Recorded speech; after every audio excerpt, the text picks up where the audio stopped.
Good evening, and thanks for joining us for another episode of What's Your Story? Tonight we are sitting down with our local school principal, Karen Bubar, who is the principal of Consolidated School, the longest name in the, right? We're going to have you sing that, by the way. We didn't tell you that. Oh my goodness. Just kidding. But thank you so much for joining us. There is so little we know about you, so we thought it was a good opportunity to get to know you a little bit better. Well, I'm honored to be asked to be here. Thank you.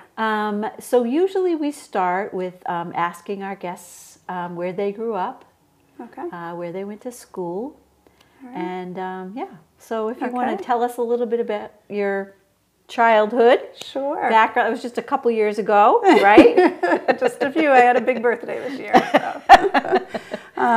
So I grew up in Portland and Falmouth area. Went to school at Falmouth High. Yeah. And had a really good childhood.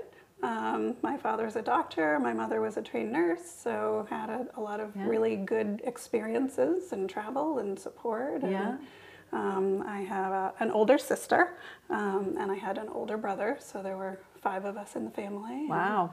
Yeah. That's great. It must have been a pretty lively household. Yes, yes. So, and did you go off to school? Did you stay local? Well, my first semester I went to UMass in Amherst, and I graduated in a class of 63 students at Falmouth. Very small, very intimate. Everyone knew everyone. Right. And went to UMass Amherst of 25,000. Yeah.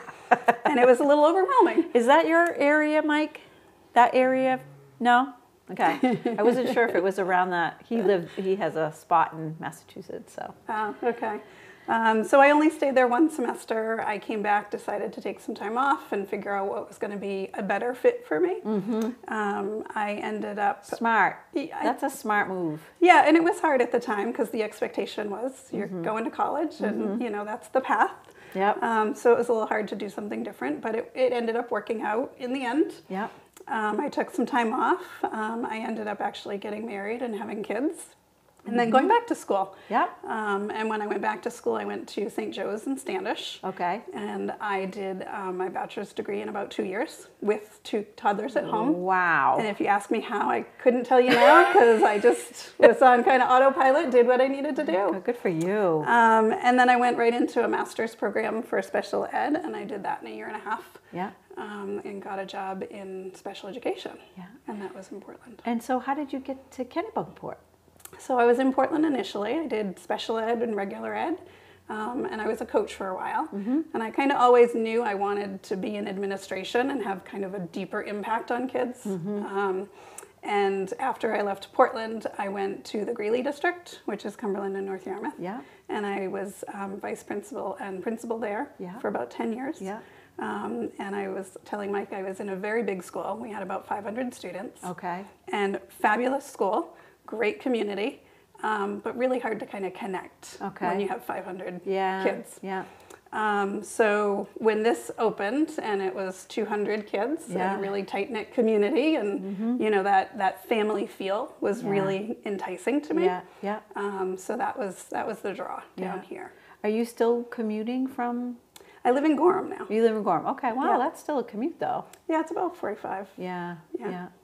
Probably a good thing at the end of the day. You can kind of chill out a little bit. And on the way in, it's nice because it's so early. I prepare for my day in my mind, and so I don't really mind it. Yeah, that's the same. Mine's about 40 minutes, and I kind of feel the same way. It's like, okay, what's going to happen today? And it's probably not anything that's on the list. Yeah. Right? You probably find that too. Yeah. But at the end of the day too, it kind of gives you that chance to just sort of, you know, kind of pay attention to the road, but also to, you know, kind of keep your mind on something else. Right. So, yeah.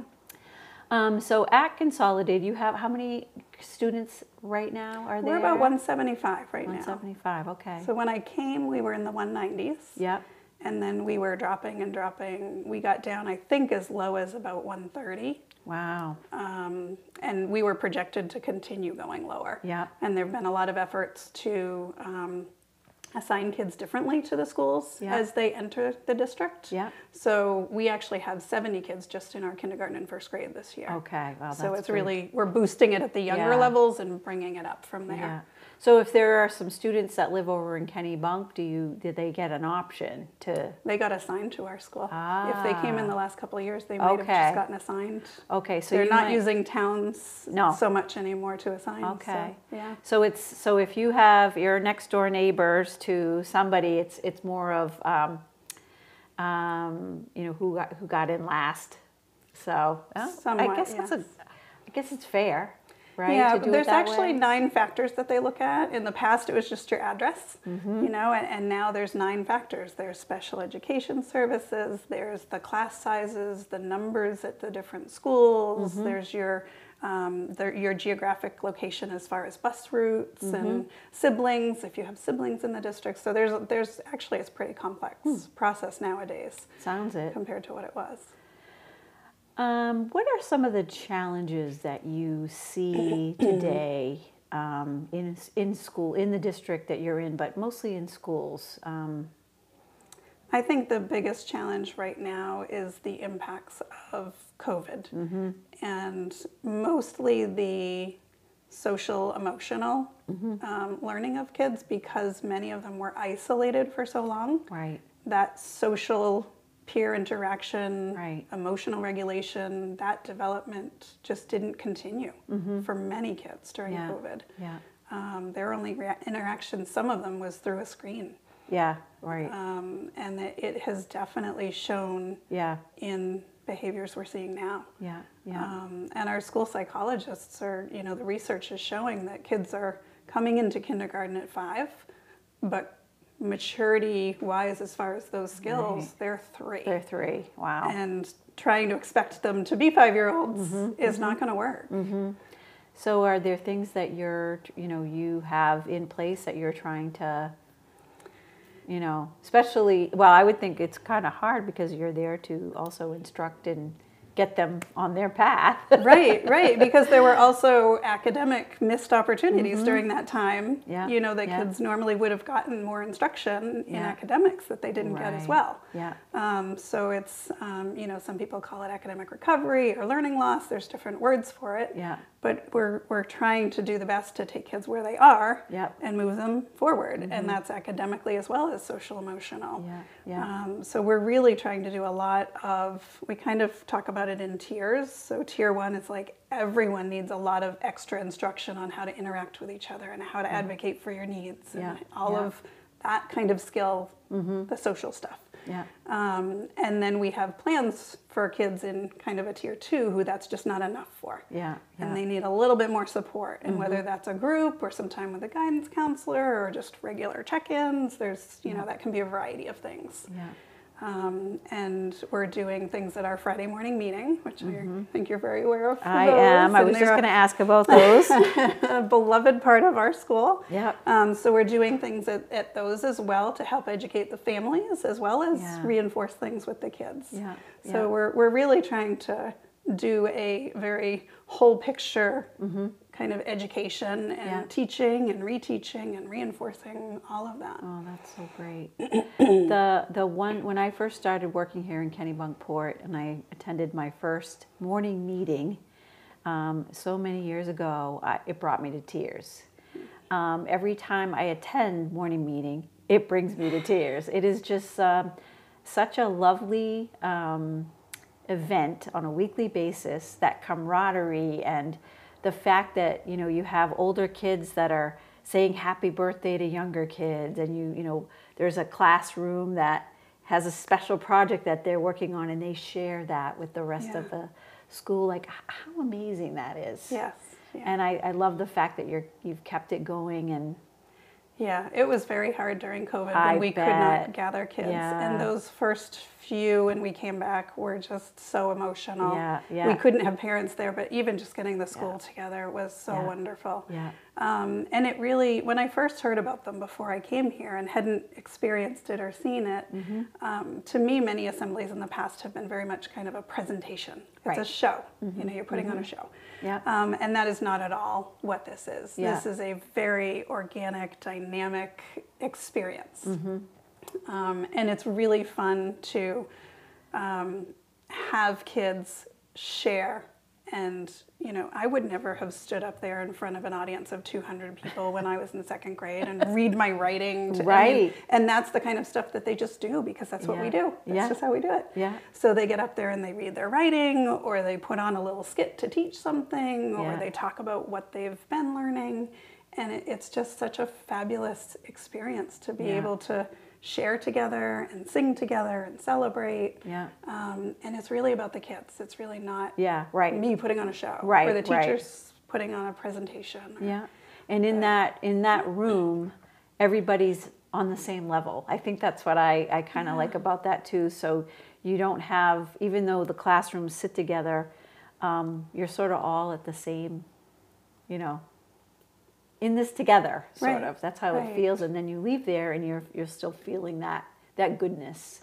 So that is and the so parents great. are invited. They're, you know, the parents sit around the outside, and many times the kids are sitting in their laps, and it's just, or there is a whole community.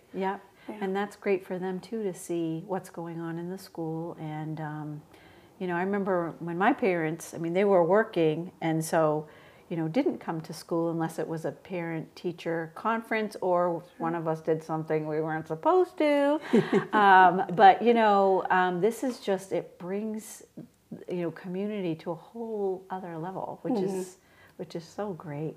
So now, as far as the school setup goes, you have a couple of outdoor classrooms, or we have some outdoor spaces that we use as outdoor learning spaces. So the one that's been there the longest has a big shelter around it, and it's been very designed, and there's rock structures, and that's one of the learning spaces that we use.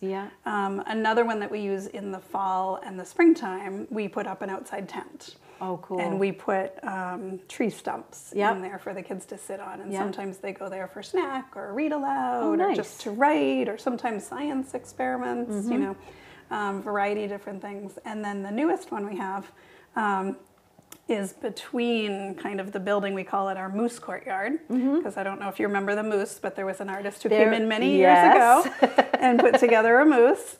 And during construction, back 6 or 7 years ago, it kind of got set aside and it got a little damaged. And this past year we had a parent who revived it. Oh, that's so great. And it's fabulous. It's wonderful. They did a great job, and it's in that sort of courtyard space between a couple of the wings.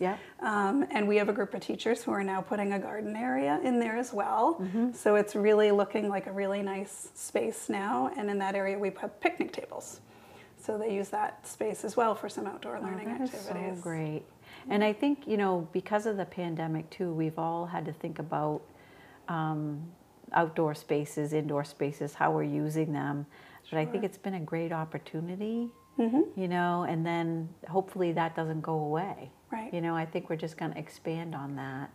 That's one of the blessings of COVID. Like, there wasn't, everything was bad about COVID. You know, we have to take those things. That, So if anyone were going into teaching now, like they're getting ready to go off to college and think about having a teaching degree, or going into administration, do you have any advice for them? I would say run. No, maybe some days. No, I still love what I do every day, and every day is different. It really shows. Thanks. It's really great when, you know, I can spend time with kids, and that's what I get to do here. So I still love my job. I would still do it. Not going anywhere, not planning to go anywhere. I think one of the biggest things for people coming in now is teaching is very different than it was 30 years ago when I came into the field. 30 years ago, you needed to know content. And you needed to know how to share content. And now teaching is more about helping kids understand how to find content. You know, it's more about them knowing themselves as learners, because we can't teach them all of the content in their 13 years with us, so, you know, through the whole scope of things. So yes, we're using content to teach some of that, but it's much more about teaching them how to learn and how to be a learner. And the other thing that I think is really different is years ago we were very isolated as teachers, and we kind of did our own thing, and someone gave us a schedule and we did that, and we did the best we could. And nowadays you can't do that. You have to collaborate with everyone, whether it's your same grade level colleagues or the special consultants or the art teachers and the music teachers and you know, the aides who are coming in and out of your room. Like you have to have kind of that open door policy and trust that you're going to learn from people, and you also need to share. You know, and that it's a team effort, and that's the only way that we're going to meet kids' needs is by working as a team. Speaking of that, is there anything that Graves Library can be doing for you all over at Consolidated School? Are there things that we could be helping you with? I mean, we see a lot of the kids that are there, but is there something that we could be doing better? Or yeah, I think we can always do community partnerships better, and I think, you know, our school, I think we try to do a pretty good job with that, but we can always do it better. And I think pre-COVID, when we had people who could come in more, you know, we had people from the library coming in and bringing books or wearing a costume and doing a read aloud and, you know, making that connection so kids knew kind of like homeschool works together, well, home library works together too. And then also bringing them up here and trying to inspire them to come here more often as well.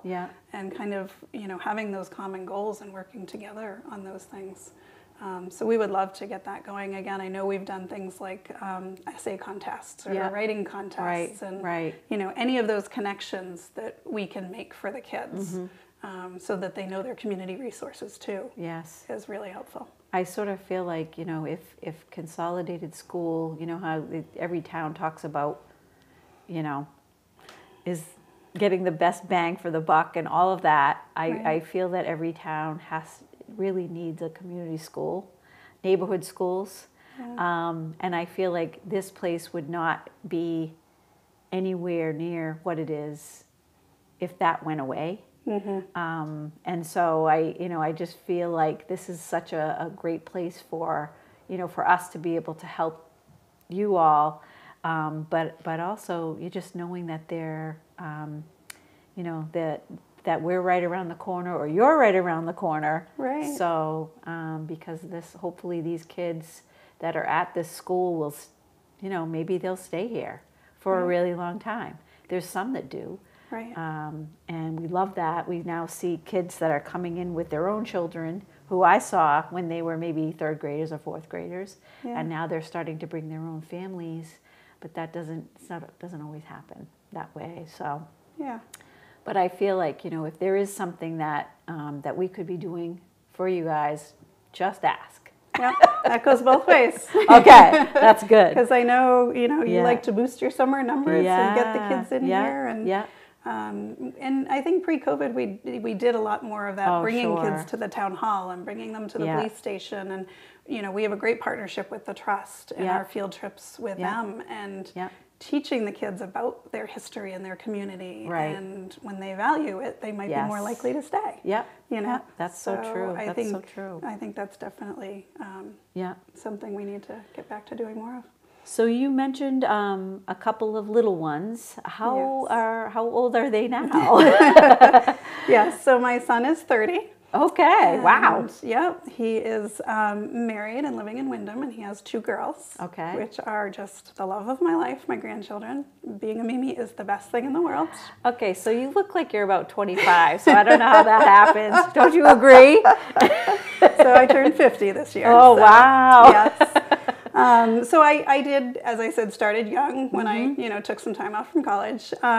So I have the 2 granddaughters. Kinsley is 4.5 and Gracie is 6 months. and I spend as much time with them as I can. Congratulations. And then my daughter is 29, just turned 29. Okay. And she lives in New Hampshire and is engaged, and she has a son who's 2. Okay. So try to get to him as much as I can too, but it's a little harder with the distance. Yeah. But it's family time for me. Like if I'm not working, I'm most likely with my family, because that's so important to me. What kinds of things do you like to do when you're with them? Well, I just ran into someone who asked me if I was going to talk about racing. So my my son has been racing stock cars for a very long time. He grew up with his father racing stock cars, so it's kind of a way of life for us as a family. And most weekends in the summer, I am at a racetrack, and I am not just there as mom supporting, but I'm actually working on the car. Wow, she's a pit crew. Yes, I am. And a lot of people are like, really, you're a principal and you work on stock cars? Like, how does that fit? But again, it's about being with family. Yeah. And if that's how I can support the family, then that's what I'm going to do. So cool. So I am, I've always been known as being good with numbers, and it's my responsibility to take care of all the numbers related to the car tires. And that's my job. So you know what the PSI is. Absolutely. That is so great. Yeah. See, I'm so glad we sat down with you, because we you never would have known this. Another unusual hobby I have that most people don't know about me is roller skating. Okay. So I haven't done a lot of it the last few years because I've had some health issues. But there was a time when that was kind of a second home of at least once a week. I was out there roller skating. And, wow. Yeah. Are there places that you go? I know there used to be, when I was growing up, there was a Happy Wheels. There is still a Happy Wheels. Oh, okay. It actually closed just before COVID, and they built a new building. So they just opened up a new building recently. That's so much fun. Do they still play the music and Yeah. the disco ball in the middle Yes, and all that? Absolutely. All right, well, maybe we'll have to have a little field trip, a Kennebunkport field trip. That is so much fun. Oh my gosh. Yeah. So, so did your son, when he's doing that, where is there a New England circuit? So he used Getting to run back to the stock cars? Yeah, he used to run mostly local in Scarborough. There was a track called Beach Ridge in Scarborough. Okay. And that was kind of his home track. And then we would travel a little bit. Before he got married, we actually traveled a bit more. So we've gone as far as Quebec, and we've gone as far south as North Carolina. Oh, wow. But once he had a family and house and other priorities, you know. So he now drives for someone, so we're not paying as much of the bills. Yep. He brings certain things to the partnership, and we stay a little bit more local, but the track has closed in Scarborough. Yeah. So now we are traveling a little bit more, but mostly just New England. So New Hampshire, Connecticut. Okay. Yeah. It's really, when you think about sports, that being a sport, until when you leave Maine, I think, you realize how big that sport is. Yes. Beach Ridge has been around, but it's but further south, I can't believe how many people are involved with racing and stock car racing. So that's so neat. Yeah. Have you ever been to a Daytona 500 or? I've never been to Daytona, but I've been to some other big races. Oh, okay. Yeah, Tennessee. And, nice. Yeah. A little loud. Very loud. Actually, we went to, the place that I went was called the Thunder Bowl. Oh, okay. And it's like a bowl, so it's one of the louder tracks. Oh my gosh. Yeah. So when you are thinking about the next 5 years here at school, are there any goals that you want to achieve? Do you have a laundry list of things? People ask me that all the time, and I go, stay open. But it's kind of fun to dream, I guess. Yeah. So I think continuing to grow the school back to what its roots are and what's important to it, because during COVID, it wasn't just the things we were talking about earlier, it's also that connection with family that was lost a little bit because they couldn't come into the building. Yeah. So one of our big goals this year is trying to bring the community together, and not just the kids and the staff during the day, but other events to bring in families. Yeah. And that's really something that we've been talking a lot about, different types of events. And I know the PTA is also really working on that effort as well. That's so great. So really bringing it back to that, Yep. that family feel that we know everyone and we all care for each other and do things for each other, and kind of building that back up. Yeah. And with the population increasing as well, getting us back to a good place where we can sustain the school, Yep. you know, to be here for years and years to come. Yeah, that's great. Rebuilding some of those connections with community resources as well, because you know, you couldn't come in either. And Yep. So Right. Well, let's hope that, you know, let's hope that happens, and sooner rather than later. And you know, we don't. I'm just praying that we don't have another dip down of. So, but maybe we're out of it. They said it was probably going to be a good 3 years. So. right. It's hard to imagine going back at this point. I know there's been quite a few illnesses this fall, and people are a little worried. Yeah. But I think we're sort of creating a new normal of how we manage those things. I agree. So, I agree. Yeah. Yeah.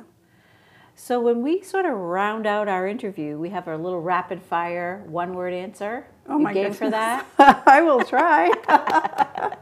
I tend to be a thinker, so I'm not always super quick. Do you have a favorite flavor of ice cream? Chocolate chip. Okay. Any brand that you like to promote?